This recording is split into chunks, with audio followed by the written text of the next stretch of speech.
Hey guys, thank you for watching this video. I'm just gonna say please subscribe and press that like button. You know, the more likes I have, obviously the more people the video is sent to for them to watch, you know. So I'm just gonna say please like the video and please subscribe. I've done well, I think, in the last two of my videos. The subscriptions has gone up, so I just want to say thank you for that. Let's continue and let's keep it up. All right, in today's video I want to talk about Wode.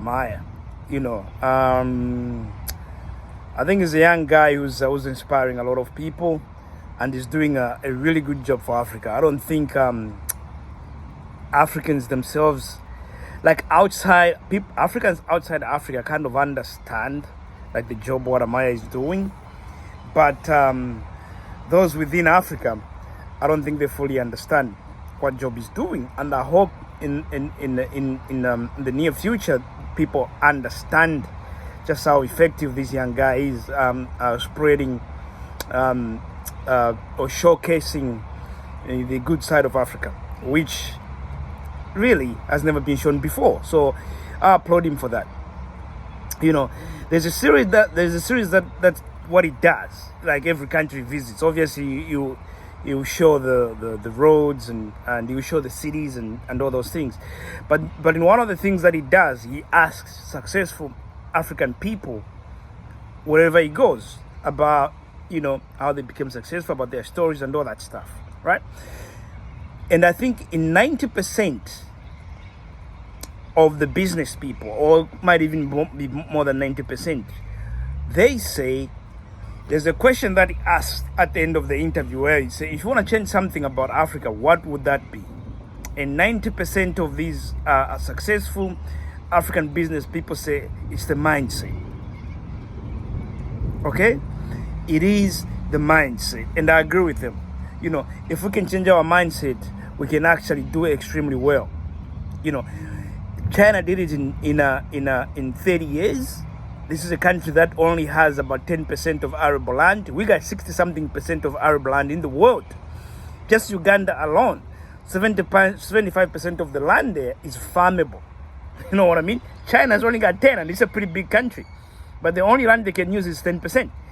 And they've managed to do extremely well.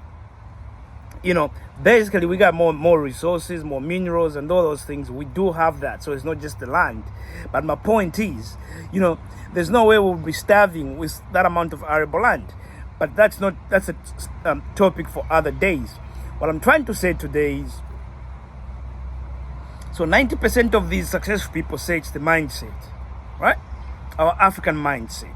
I think and I get what they're saying. Our mindset is that other people will come in and help us. Our mindset is that of, you know, like we don't trust ourselves. We just don't. We don't trust we can do something. As a result, we are easily taken advantage of.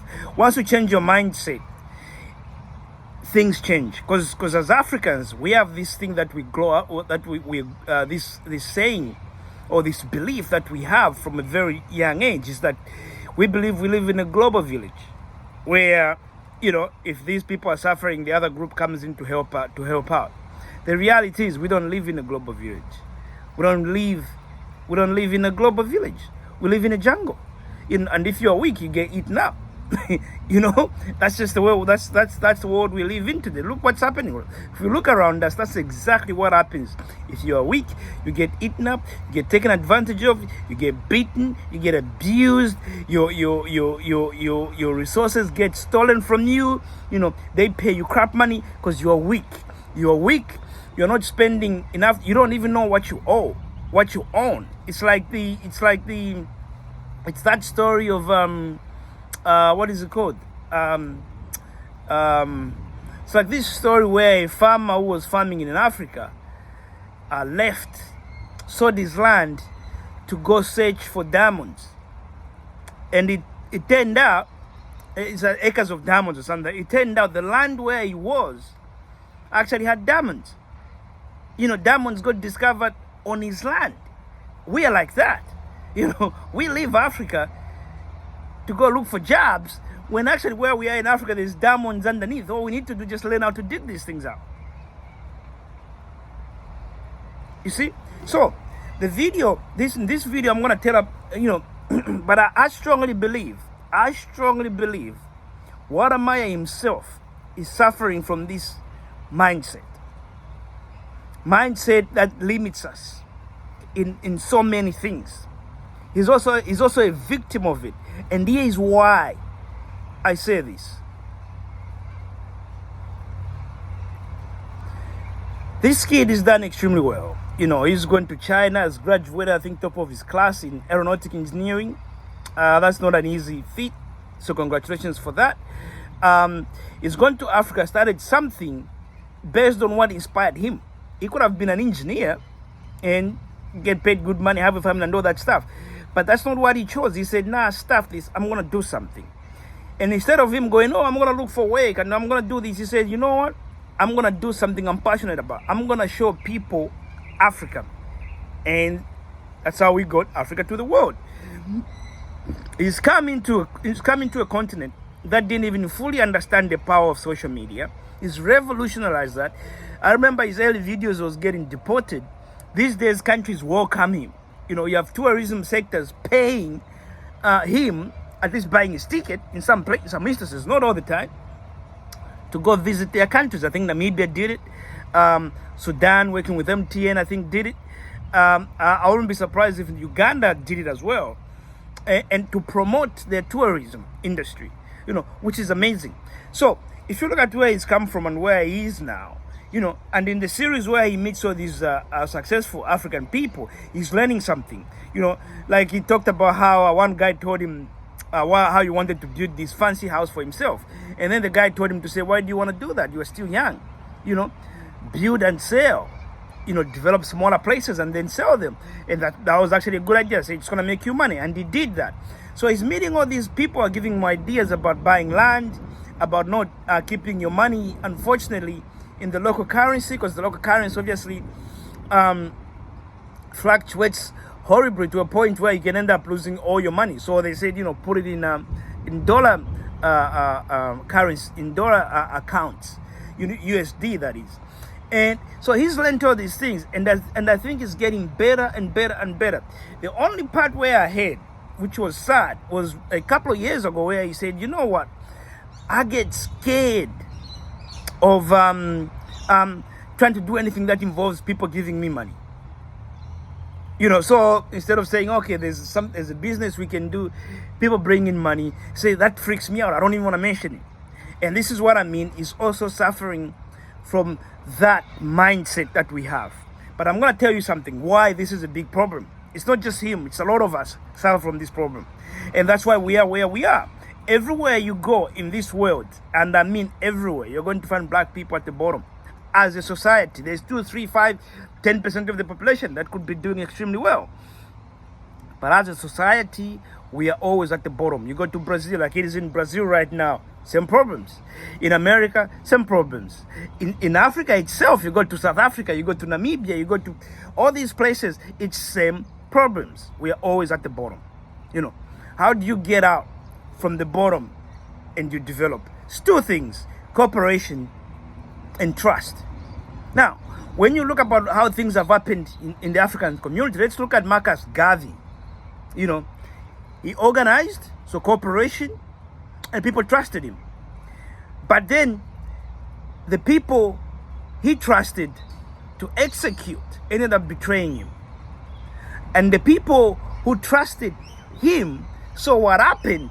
So now that sort of freaked most people in America out. Same thing. You look at slavery. Because people were put at such under pressure, it becomes about survival. Do I die or do I survive? So people started dubbing in each other. Oh yeah, you go, I'll grab you, I'll grab this guy, you take this guy, I save my life. That's a normal thing. I know Africans don't understand this. Most Africans believe Africans sold Africans in slavery. But when you say that without context to it, You think, oh, Africans just woke up one day, or when Europeans landed, there was Africans lined up on the beaches for sale. It wasn't like that. Guess who else did similar stuff? It's the Jews. You know, they have traitors too. That's why when they found Israel and all these Jews, especially the ones from Europe, people were suspicious of them. People ask these questions and say, how come you survived and everyone else died? You know, were you a traitor? Because it was common during that time. No one talks about it, and we can't talk about it, obviously, but that happened. You know, I've heard it from Jews themselves saying these things. Okay?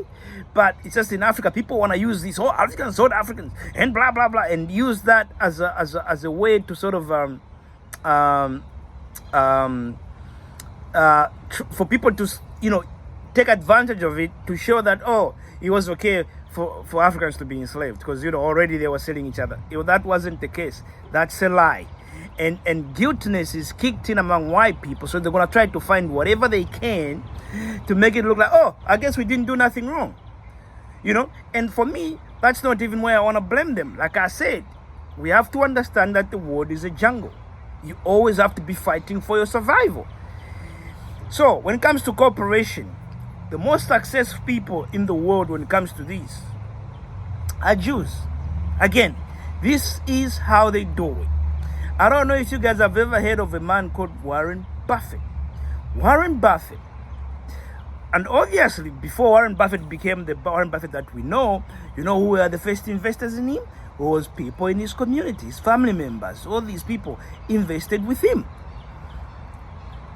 You know, basically what he did, if you had invested with him when he started, I think 52 years ago, even about 40 years ago, because at some point they changed the company and all that, if you had invested $10,000 today, it'd be worth $500 million. Now just think of that. So this guy has created money for all these people that invested with him. He's turned them from having a couple of thousands of dollars. He's created for them generational wealth. Basically, people trusted him. First of all, people trusted him, and it became a corporation. You know, this is how almost every business is created. Everyone starts small and then they grow the business. But it's these corporations. I know how some Africans are against corporations, but you need corporations if we are to develop. You know, we need to come, not just corporations as in bigger corporations, as in smaller corporations as well. So you got Warren Buffett, you got companies like BlackRock. All these people, it's based on trust.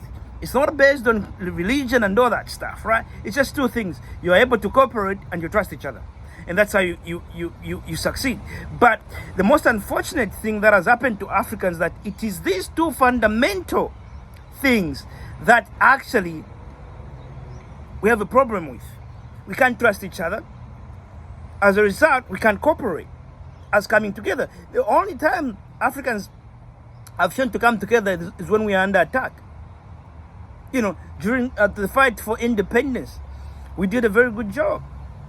We came together. Ubuntu succeeded. But then after that, because we got all these leaders that are kind of betrayed us, it's brought in this fear of not trusting each other. But because we are unable to trust and we are unable to cooperate, we are not succeeding. We are succeeding individually. There's millionaires and whatever. Even in Africa, there's millionaires. But the bigger part of the population is still living in poverty. That's not succeeding as a race. That's not going to work. Okay? And all we are doing now is complaining. It's complaining. So what can Wode do? I think Wode has every quality of a Jeff Bezos, all these billionaires, Mark Zuckerberg. Wode has that. But the problem is he's scared, which is an African mindset. Is scared. So someone might ask, so what are you suggesting he does? Or how can he do these things? So there's a BBC, there's Al Jazeera, obviously BBC, Fox News, all these are white people. There's Al Jazeera, Arabs. There's I think there's the CGNT or something like that, which is Chinese. Where's the African version of all these channels? None. Who took up the mantle to say, I'm gonna show Africa to the world? Wode. So why can't he have his own TV channel? You know, you look at every person that owns a TV channel, Fox News, whatever, they're all like billionaires, right?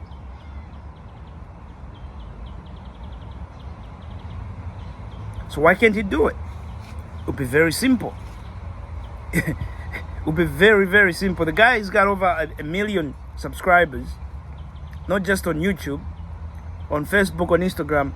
He's got a million people following him. And most of these people are in the diaspora, which means they have a little bit of it. They might not be millionaires, but they have a few dollars to spare. You know, the best thing we do right now is we can have a channel that shows tourism in different parts of African countries and show all the animal documentaries will be done by Africans on this channel. You know, we got business about what's happening in the whole African countries. All the people he's meeting, all the YouTubers he's meeting, turn them into real, still, they need to still have their own YouTube channels, but every time they could be selling us videos. At the beginning, they shouldn't even be buying the videos from them. All he does is just, I'm going to promote you. You come on the channel, I promote you. Okay? All these people, you know, so we can have the tourism. We can have a business. We can have sport. There's so many things that this channel can be showing. And guess what? And he has that ability to do it. What we start right now, pre-IPO, he can choose to have his IPO in Ghana or whatever. Look up one of the best IPO countries in Africa, South Africa. Register it on that stock market. Then we say, okay, the stock market is worth the stock is worth so much pre-IPO. This is how rich people become rich. Right now, all the rich people in America, or majority of them, are investing in SpaceX, right? When SpaceX has its IPO, they're probably going to make 80, 100 times their money straight away, right on the dot. So instead of just us doing that, now what am I can do the same thing?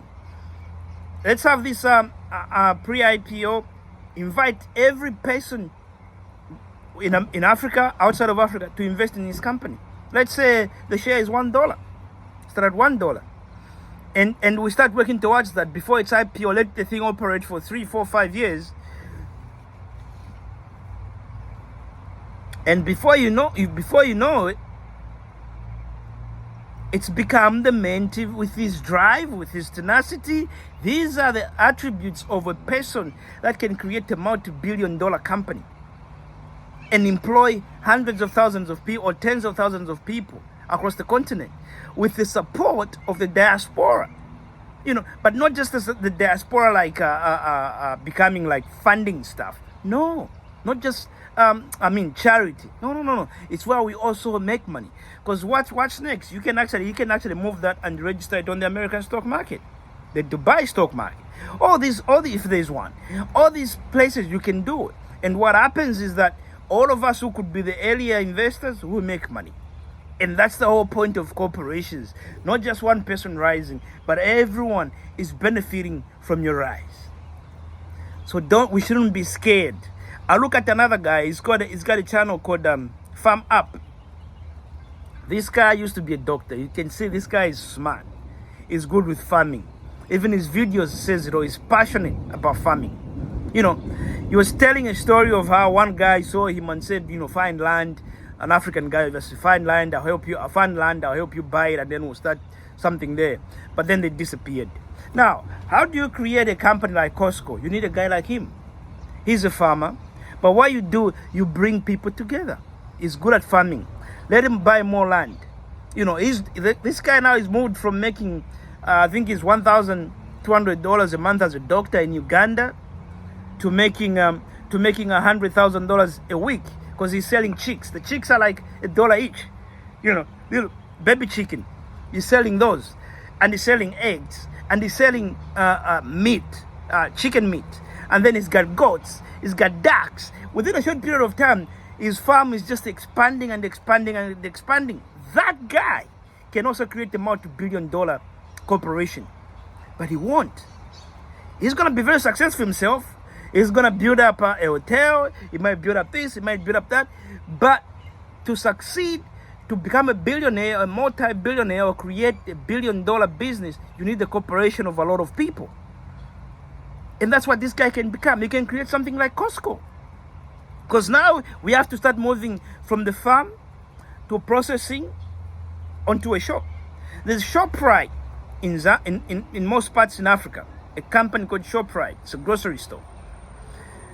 Most of the products there are from farmers in South Africa, white farmers, making a lot of money from Africans, right? You know, the guy doesn't even care about if people ask for a pay rise, he says, I'm gonna fire you and bring people from another country or something like that. You know, it just doesn't care. So that's what I'm saying. If this man farm up in Uganda is supported, if we trusted each other, allowing ourselves to cooperate, we can actually create multi-billion-dollar companies across the continent with all the people that Wadamaya has, with all the people that have money and doing all sorts of things. We can create this thing. We can create it, but we are so scared. Fear has been put into us to a point where we cannot see past. We have these limiting fears. So, no. I'm scared of this. I'm scared of that. But when that goes away and we see each other and we start developing trust, that's how you create multi-billion-dollar corporations. Trust and the ability to cooperate. You know, every transaction is based on trust. Every transaction is based on trust. That's why trust is very important. Thank you, guys. Let me hear what you think of my commentary about this in the comments. And tell me if I'm wrong or right about this. Thank you, guys. Goodbye.